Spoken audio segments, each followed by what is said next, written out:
Muito bem, já estamos de volta. Hoje, dia do rim aqui no Vida e Saúde, mas a gente quer tratar desse assunto de maneira bastante prática, bastante diferente.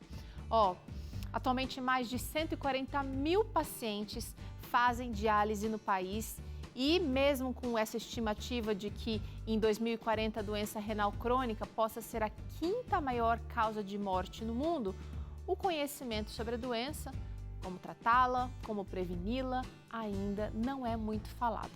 E a campanha do Dia Mundial do Rim 2022, realizada pela International Society of Nephrology e também coordenada aqui no Brasil pela Sociedade Brasileira de Nefrologia, vai focar justamente na educação sobre como a doença renal é em todos os setores de saúde.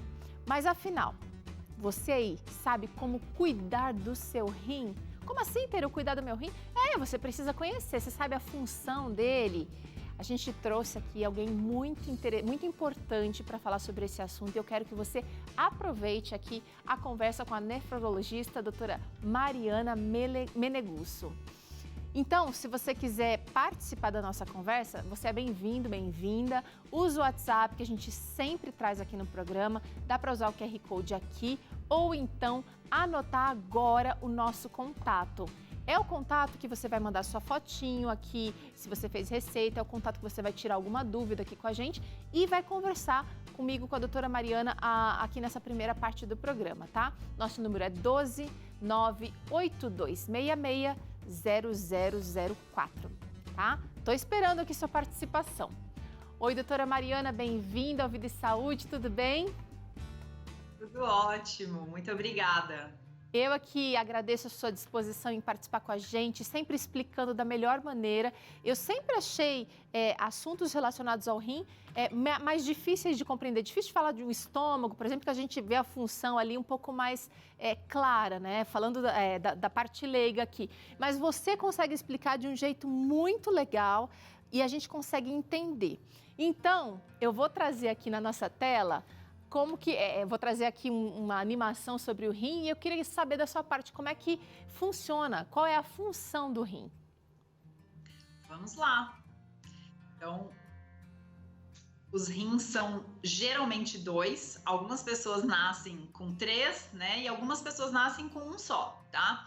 Esses órgãos, eles vão receber sangue do corpo e dentro deles vai ocorrer um processo de filtração. O que é bom vai voltar para o sangue, o que não é bom vai sair pela urina. Entre muitas outras funções, essa é a principal, essa filtração do sangue. Parecem órgãos bastante pequenos para dar conta de um volume enorme do corpo todo. Eu vou tentar exemplificar aqui o que pode acontecer, né? A gente, então, come, a gente bebe, a gente se alimenta e aí a gente fica com essas substâncias todas no nosso organismo. O rim vai receber tudo aquilo que a gente ingere através do sangue e vai, então, fui de uma vez aqui, filtrar. Olha, essa peneira está fazendo o papelzinho realmente dos rins. E aí, isso que sobra aqui na peneira, eu percebi lá pela animação que os rins, eles têm uma conexão que desce mais até a bexiga, talvez, e o canal urinário. É isso que a gente vai fazer xixi, são esses resíduos aqui, doutora? Exatamente, os resíduos das toxinas que a gente produz através do que a gente come, dos medicamentos que a gente toma, o excesso de líquido do corpo, o excesso de sais, os ácidos, todos eles vão sair pela urina e através dos ureteres eles chegam até a bexiga e da bexiga saem pela uretra para fora do corpo. Agora, você disse que tem pessoas que têm 2 rins, pessoas que podem ter 3 rins e tem gente que tem só um. Por quê? Será que uma pessoa com mais ou com menos não vai ter essa capacidade afetada? Os rins são órgãos redundantes, então com a presença de apenas um rim, a gente consegue ter a função de 2, porque nem todas as unidades de filtração que tem lá dentro desse rim vão ser acionadas ao mesmo tempo. Quando a gente tem um só, aí sim, todas são acionadas. mas é possível viver bem e de forma saudável com apenas um rim. O nosso corpo é maravilhoso, né? Realmente uma máquina, quando se estuda um pouquinho, eu que nem estudo profundamente, mas quando eu estudo um pouquinho, eu percebo que Deus nos fez assim, mesmo depois do pecado, com uma capacidade de adaptação para a sobrevivência incrível, né? Inclusive se adaptando a condições difíceis, né? Porque era para a gente morrer com algumas atitudes que a gente toma com o nosso corpo ou deixa de tomar, mas o corpo está aguentando firme ali, se adaptando e fazendo a gente ter vida ainda. Agora é o seguinte... Qual é o perigo de uma pessoa que tem só um rim, já que ele está usando, essa pessoa o rim vai estar usando todos os mecanismos ali? Na verdade, essa pessoa vai ter que ter cuidados ainda maiores, né? Então, fazer com que os fatores de risco fiquem menores. Cuidar melhor da alimentação, evitar o excesso de peso, evitar o excesso de medicamentos. Todos esses cuidados são importantes para uma pessoa que tem um rim só. Agora, a doutora Mariana já esteve aqui, já falou sobre outras doenças relacionadas ao rim, mas eu me lembro que você disse que os rins não dão sintomas de quando não estão ou começam a deixar de funcionar adequadamente. Mas será que a gente não conseguiria notar nenhum sintoma? Sei lá, a cor da urina não muda se os rins não estão funcionando direito, ou de repente eu vou fazer menos xixi, ou eu vou ter cansaço, alguma coisa, algum sinal de que a doença renal está se aproximando? Peru, olha só, a grande importância do Dia Mundial do Rim é conscientizar as pessoas de que a doença existe e que ela é silenciosa. Então, a gente só vai ter sintomas em fases bem avançadas da doença. E esses sintomas vão ser muito inespecíficos. Uma falta de apetite, um pouco de enjoo, uma fraqueza, um cansaço. Pode começar a reduzir o volume da urina, pode começar a ficar um pouco inchado, aumentar a pressão, mas essas coisas podem apontar para outras causas também. Então, o mais importante é saber que os rins existem e que para a gente saber se eles estão funcionando bem, é fundamental fazer exame, dosar a creatinina e fazer um exame de urina simples. De quando em quando eu posso fazer esse exame, doutora? A partir dos 40 anos, se você não tem nenhum histórico familiar, se não tem nenhuma outra doença, uma vez por ano. Se você tem qualquer outra doença, se você toma medicação de forma crônica, se você está acima do peso, aí já pode ser feito de forma mais precoce. A regularidade vai depender do resultado. Se tiver normal, pode continuar uma vez por ano. Se tiver alterado, aí o seu médico vai te indicar. Você tocou num ponto interessante, hereditariedade. Será que existem fatores de risco para a doença renal? Se meus pais, meus avós têm, será que eu também estou predestinado a esse problema? Dependendo do tipo, da causa da doença renal, sim, existem doenças como, por exemplo, a doença renal policística, que é uma doença genética, a doença genética que atinge os rins mais comum de todas. Mas existem outros problemas, como hipertensão e diabetes, que também têm fatores genéticos envolvidos, mas o estilo de vida acaba sendo preponderante, que vão aumentar o risco dos seus descendentes terem, seja porque o estilo de vida da família é o mesmo, seja pela questão genética. Bom, já viu, né, que a gente precisa ter cuidado porque outras doenças estão relacionadas a problemas nos rins, hipertensão, diabetes, alguma outra que a gente deva trazer aqui nesse programa hoje, doutora? A obesidade, né, que acaba sendo um fator de risco para a hipertensão e o diabetes e também é um fator de sobrecarga para os rins. Essas são as principais. 80% dos pacientes com doença renal crônica no mundo têm hipertensão e ou diabetes. Olha aí, gente. Agora, também são duas doenças silenciosas, né? Que vão chegando de mansinho, que vão se instalando, se estabelecendo de mansinho e muitas vezes pegam o paciente de surpresa, pegam você de casa sem tomar muita atitude, né? Agora, já que a gente falou de doença, eu quero trazer essa interação que chegou agora aqui no Vida e Saúde, doutora. O Sandro Barros está perguntando, doutora, tenho gota e gostaria de saber se o tratamento pode prejudicar os rins. Boa pergunta.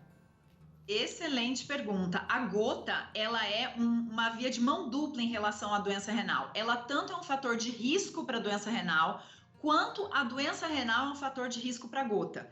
Porém, não tratar a gota muito pior para os rins. Se o tratamento for correto, se for prescrito de forma adequada, ele vai ser benéfico para os rins.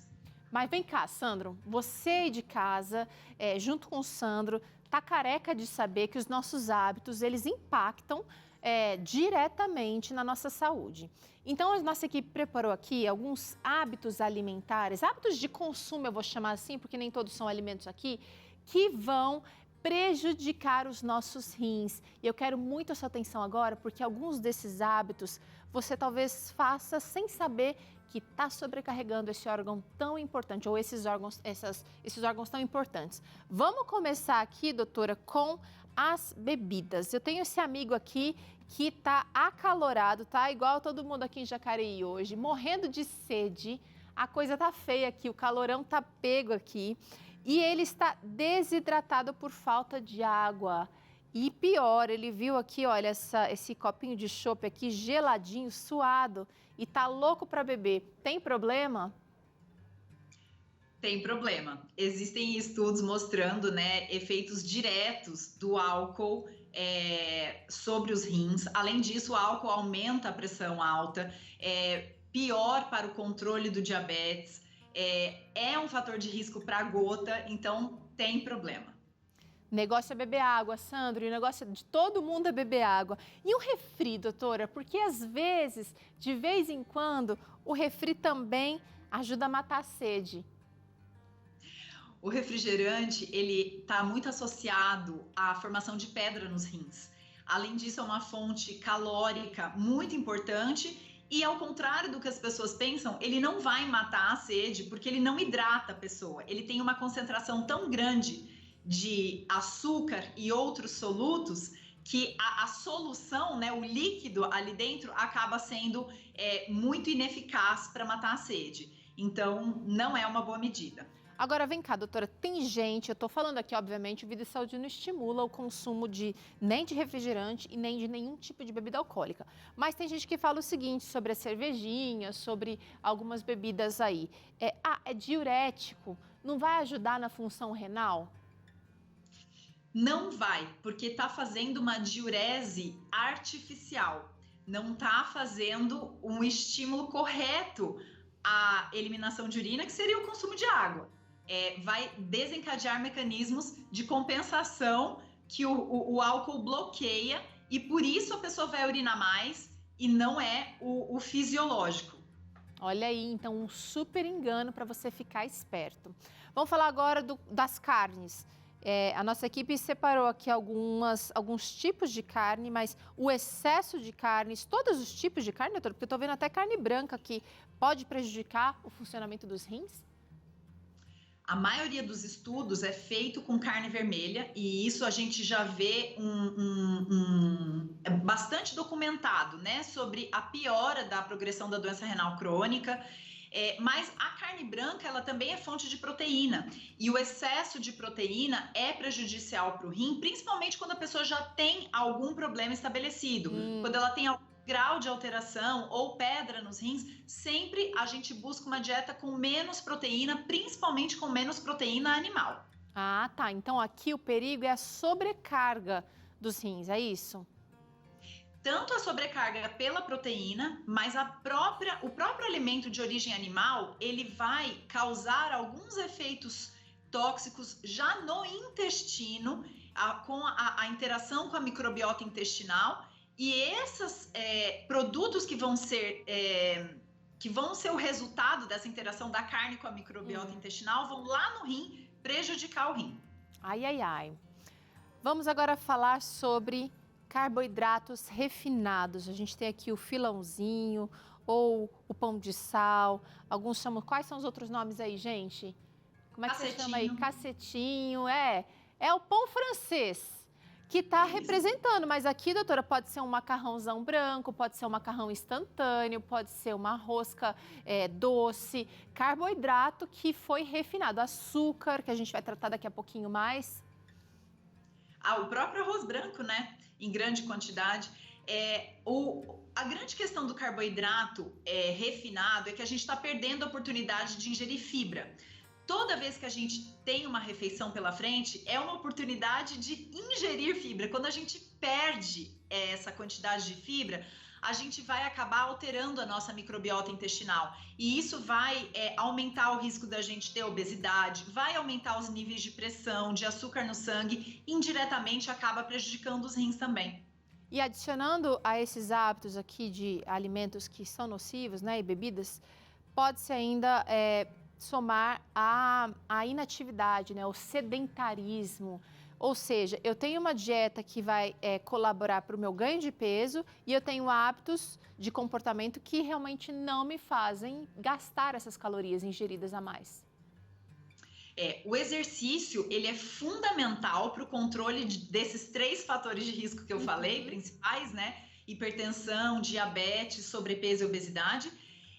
Mas hoje já existem estudos sendo feitos de substâncias, hormônios que o próprio músculo produz em resposta ao exercício e que vão lá no rim causar proteção desse rim. Diminuem a progressão da doença renal e isso é muito legal, porque é um reforço a mais para a gente indicar que esse paciente tenha a prática de atividade física em dia. Agora, doutora, quem já é paciente renal, quem já tem um problema, uma doença renal, pode fazer atividade física liberalmente ou tem restrição? Como é que é? O paciente que está com doença renal, ele pode estar em tratamento conservador, que é quando ele está acompanhando no consultório, não entrou em hemodiálise, diálise peritoneal. Esse paciente deve fazer atividade física, não tem restrição, à medida que ele tolere, que a pressão dele não suba muito, e isso vai ser conversado em consultório. Mas ficar inativo é mais prejudicial do que ele esperar muito tempo pela consulta, então comece. Já o paciente que faz hemodiálise, ele tem às vezes uma fístula, que é um mecanismo, uma cirurgia que a gente faz no braço para preparar uma veia para o exercício físico. Esse braço, ele tem algumas limitações para exercício, mas não é uma limitação absoluta. Então, esse paciente deve sim fazer exercício físico, tá? Então, todos os pacientes, seja com doença renal, em tratamento conservador ou terapia renal substitutiva, sim, devem fazer e se beneficiam do exercício físico. Inclusive, você que está assistindo o Vida e Saúde hoje, que quer cuidar do seu rim, hoje tem uma oportunidade por aqui, a gente vai fazer no seu ritmo daqui a pouquinho e é de casa que você vai começar a fazer, mas é o começo de uma vida com mais atividade física, com mais exercícios físicos. Doutora, vamos falar de anti-inflamatórios, principalmente aqueles que a gente toma assim por conta. Ai, deu aquela dor na coluna, vou lá e tomo um anti-inflamatório. Ou não, o meu dedão do pé está com uma unha encravada, vou tomar aqui um anti-inflamatório por conta. E assim a gente, sem perceber, pode criar um hábito de estar se medicando. Ah, dor de cabeça, aí já toma um outro tipo de remédio.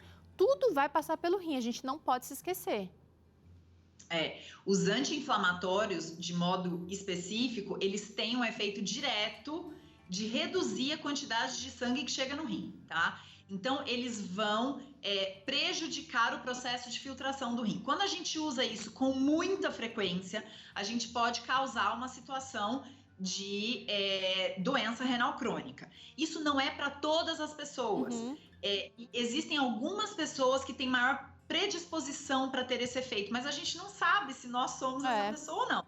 Então, é sempre importante evitar, e principalmente eu lembro esses compostos antigripais, que geralmente contém diclofenaco. Diclofenaco é um dos anti-inflamatórios mais comuns e que as pessoas tomam livremente, não precisa de receita para comprar, e quando usado de forma excessiva pode prejudicar o rim. Doutora, tem muita gente falando aqui nas redes sociais sobre o corticoide. O uso de corticoides também pode afetar a função renal? Olha, o corticoide, ele inclusive é utilizado para tratar alguns tipos de doença renal, como as nefrites, por exemplo. Então, de um modo geral, o uso do corticoide ele é seguro, mas corticoide é uma medicação com vários efeitos colaterais, que tem uma particularidade na questão do tempo, e isso só pode ser utilizado com receita médica e indicação correta. Vamos lá, partindo aqui, voltando aqui para os nossos hábitos do estilo de vida, excesso de sal, excesso de açúcar, Problemas com o sono, o ciclo circadiano bagunçado, então não dorme direito. Aí eu imagino que as funções hormonais fiquem bagunçadas também. Fala pra gente, doutora, qual é o problema? Excesso de sal a gente já sabe, tá todo mundo sabendo que não combina com um rim saudável. Agora o açúcar também, por causa do diabetes, é isso? Por causa do diabetes, por causa do excesso de peso, né? Então, todos esses são fatores que vão piorar a chance, vão aumentar a chance da pessoa ter uma doença renal.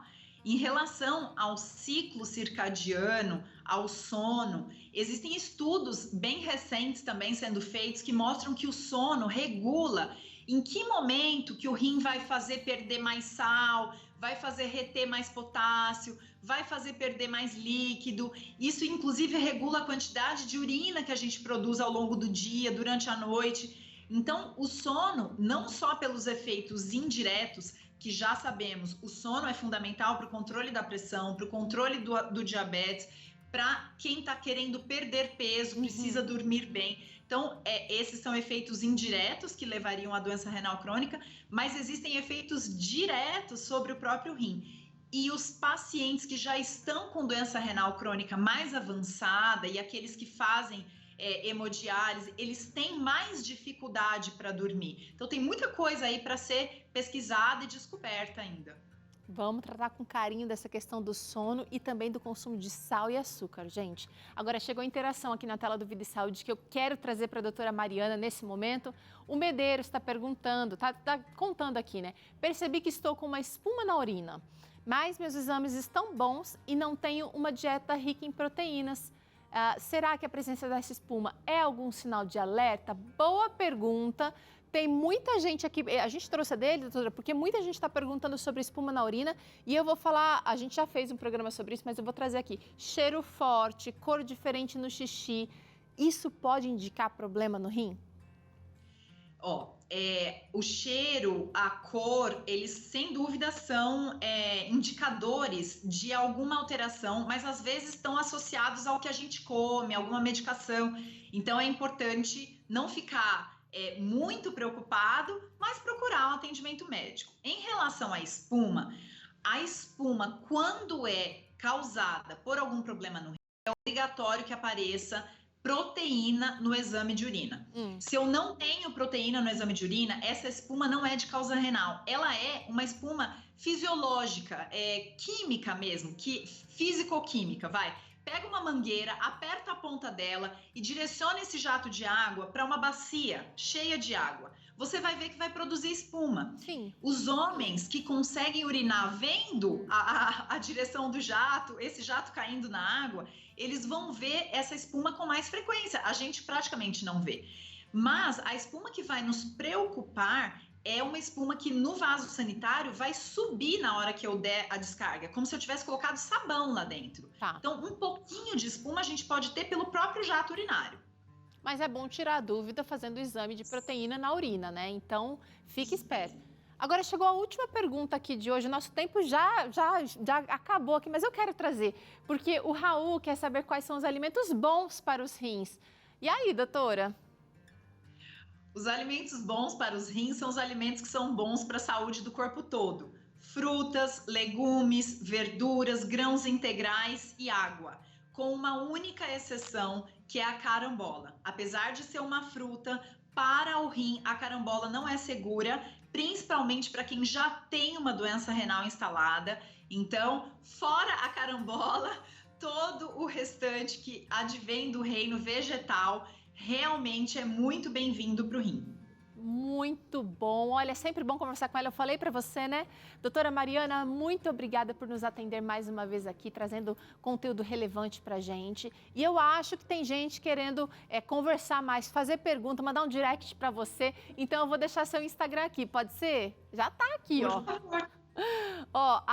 @DRA Mariana Menegusso, doutora Mariana Menegusso, ou tem o site também, doutoramarianamenegusso.com.br. Gratidão mais uma vez pela participação, doutora, e que bom que essa iniciativa, né, do Dia Mundial do Rim está acontecendo para que a gente fale cada vez mais desse órgão precioso que a gente tem.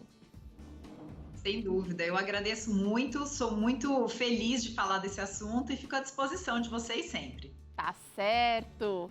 Ó, a gente vai pausar agora nossa conversa aqui com a doutora Mariana para fazer um intervalo curtinho e você já arrastar, tirar a bagunça aí do sofá para começar o No Seu Ritmo logo depois do intervalo. É a nossa série de exercícios que você faz em casa. E ainda hoje tem receita de bolo com abobrinha por aqui. Dá uma olhada nisso. Você vai fazer igual, e vai arrasar por aí. Eu volto já, gente.